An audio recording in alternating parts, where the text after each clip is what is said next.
Today on Bernadette TV, your hot prospect has suddenly stopped returning your calls. When does following up become pushy? Inside, a word-for-word script that gets a return call every time.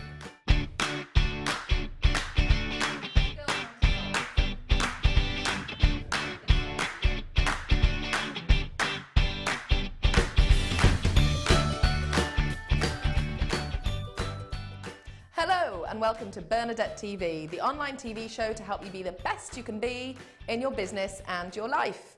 And this week's question comes from Nikki, who writes, Dear Bernadette, I truly enjoy your passion, energy and joy in sharing your dream of hope and success for all of us. Thank you, Nikki.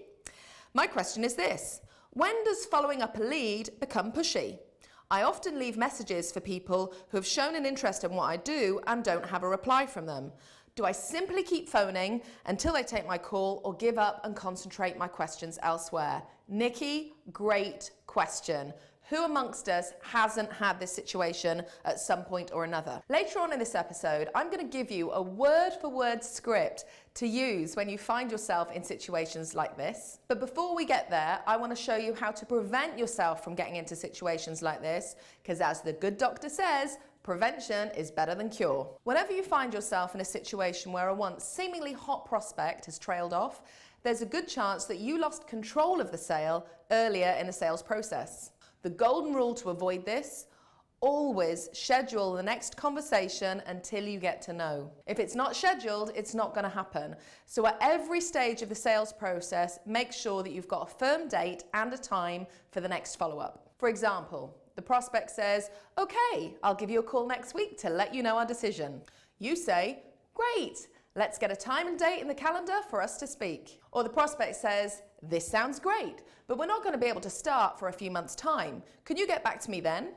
You say, absolutely, but because my schedule fills up fast, and I'm sure yours does too, let's schedule a time for us to speak. If you make sure that every next contact with your client is scheduled, then you'll never find yourself playing telephone chase again. But what if it's too late to apply this wisdom and you're already playing chase the customer? Here's my simple 4-step process for managing clients that won't return your calls. 1. Sometimes our need for the business can make us a client repellent rather than a client magnet. It's almost as though the clients can smell desperation and will do anything to avoid you. Or they sense your frustration and disapproval, and let's face it, these are not magnetic qualities. So the first thing to do is to let go of your attachment. The key is to be committed, but not attached. 2, you may not be following up effectively because you're too concerned about what they think of you. You don't want to appear desperate or needy. Here's my take on this. If you're committed to serving clients in the highest possible way, it's your duty to stay in touch with them until they've made a decision. If you're actually letting your fear of what they think of you get in the way of you doing so, then you're actually making your fears more important than serving them. 3, use this script. In my experience, it always gets a return call. Derek, when we last spoke, you told me that you were really keen to move forward with this project next month. Since then, I haven't been able to reach you, and I don't know whether that means you're really, really busy or if something else has come up and you've changed your mind about moving ahead. Either way, I'd really appreciate it if you could call me back and let me know what the situation is. The reason this script works so well is because it lets them off the hook. Sometimes the reason they haven't called us back is because something else has come up or they've changed their mind, and this script lets them know that it's okay if that's the case. At the same time, it could be that they have been busy with other priorities, and this is a really nice way of letting them know that you're still there for them. Don't be at all surprised if you get people saying things like, I really appreciate you following up, or thanks for your persistence. 4, if after all that they still don't call back, it may be time to take the advice of the 4 tops. Move on. Let go. Who knows why they went cold?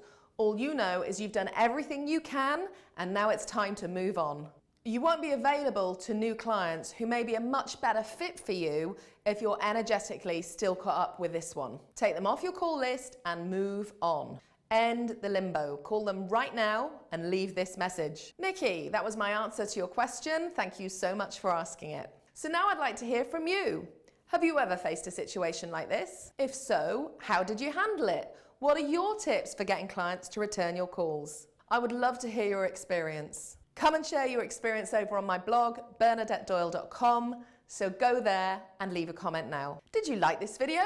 If so, subscribe to this channel and share it with your friends. And if you want even more great resources for getting more of what you want in your business and your life, then come on over to bernadettedoyle.com and sign up for email updates. Thank you so much for watching, and I'll catch you next time on Bernadette TV. And that's a wrap. I think it's funny. It's funny. It's a wrap. A wrap. Yeah. Can we get a crew with a sense of humour next time?